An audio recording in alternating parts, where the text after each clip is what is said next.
Imagine a city where history doesn't just sit in a museum, but echoes through the very streets you walk on.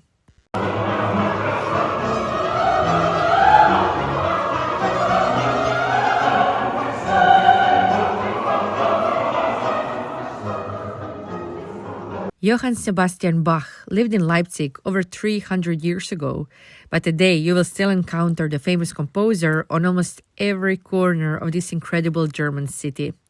From monumental statues and historic churches to classical music playing from the speakers at the main train station, Bach's timeless compositions provide a perfect soundtrack to your visit.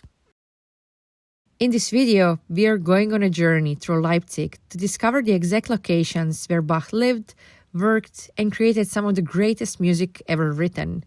Whether you're a classical music fan or a curious traveler, this is the ultimate guide to Bach's Leipzig. Born in 1685 into a well-known musical family, Bach dedicated his entire life to his craft. While he only left Germany once in his lifetime, he was a true traveler at heart, once walking over 200 kilometers just to hear a famous musician perform. In 1723, at the age of 38, Bach accepted the position of the director of the church music in Leipzig. His role was immensely demanding. He was responsible for the music in 4 of the city's major churches, had to teach Latin and music to schoolboys, and was required to compose a brand new piece of choir music every single week. And here's a fun piece of history. Bach wasn't actually the city's first choice. Leipzig extended the offer to him only after 2 other famous composers rejected it. Bach arrived in the city with his second wife and a loud household filled with children, ready to change the history of music forever. Our first stop is the perfect place to begin your search, the Bach Museum. Located inside a gorgeous Baroque townhouse that originally belonged to the Bose family. Because they were close friends of the Bachs, the maestro himself was likely a frequent guest here. Inside, the museum brings his world to life. A look at his massive family tree reveals just how deeply music was engraved in his genes. You can get up close with authentic period instruments and use interactive exhibits to hear how their unique sounds shaped Bach's compositions.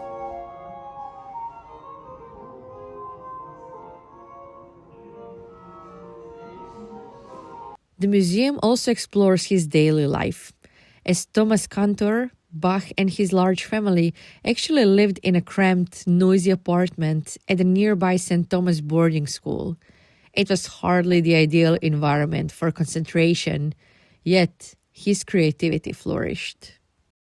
Right outside the museum, in the center of the square, stands the iconic statue of Johann Sebastian Bach. Erected in 1908, it stands symbolically between the museum, the church, and the former site of the school. Standing in the spot today, it's easy to imagine Bach rushing past you, coattails flying, on his way to oversee an organ rehearsal. Now, let's step inside the spiritual heart of Bach's career, St. Thomas Church. This building is a holy grail for music history. Not only did Bach work here for 27 years, but Wolfgang Amadeus Mozart played the organ in this church in 1789, and Richard Wagner was baptized here in 1813. During Bach's time, the interior had much more Baroque decoration, but it was remodeled in the late 19th century.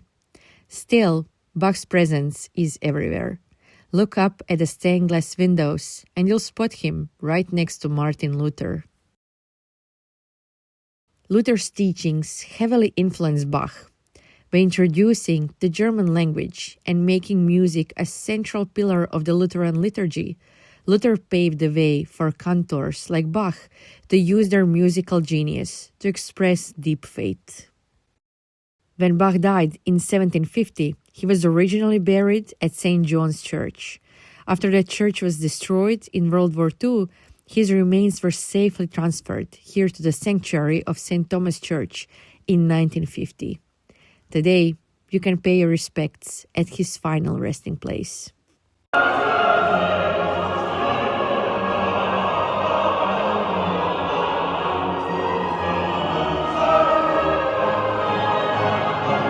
Just a short walk away from the church square, nestled in a quiet park, lies the old Bach monument. Erected in 1843, this is actually the very first monument dedicated to Bach anywhere in the world. And we have another legendary composer to thank for it, Felix Mendelssohn Bartholdy. By the early 19th century, Bach's music had fallen into relative obscurity. Mendelssohn famously revived public interest in Bach's work and conducted a series of concerts to fund this very monument out of his own pocket.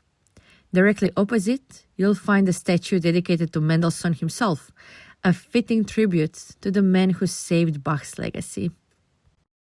Next, we head to the bustling market square, to the Old Town Hall. Built in the mid-16th century, Bach walked past this grand Renaissance facade daily.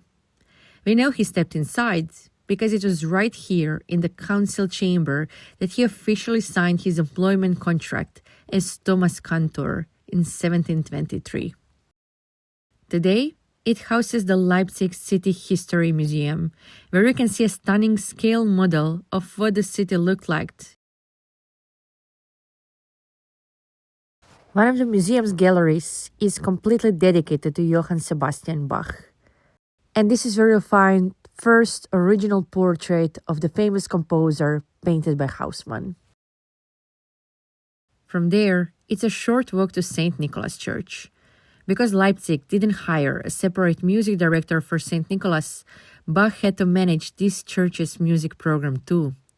He directed music here for almost 3 decades and chose this spectacular venue to premiere many of his most significant works, including the legendary St. John Passion on Good Friday in 1724. Bach was also responsible for 2 other churches, St. Peter and the new St. Matthew Church. Sadly, St. Matthew was completely destroyed during bombing raids in 1943, but today, a dedicated monument marks its historic location. To experience a different side of 18th century life, stop by one of the oldest continuously operating coffee houses in Europe, serving guests since 1711. In Bach's day, Europeans became utterly obsessed with the new coffee craze. While Bach wasn't a regular here, he was so amused by the trend that it inspired his famous, humorous coffee cantata, one of his few non-religious pieces. The cafe reopened after restoration in 2025 and features a free coffee museum on the upper floors. Finally, if you want to see the world's largest collection of instruments from Bach's time, head over to the Museum of Musical Instruments, home to around 10,000 historic pieces. But Bach's music doesn't just belong in museums or history books. It is vibrant and alive in Leipzig today. For the most authentic experience, head back to St. Thomas Church and listen to the legendary St. Thomas Choir, the very same boys' choir Bach directed, perform historic motets and cantatas in the space they were written for.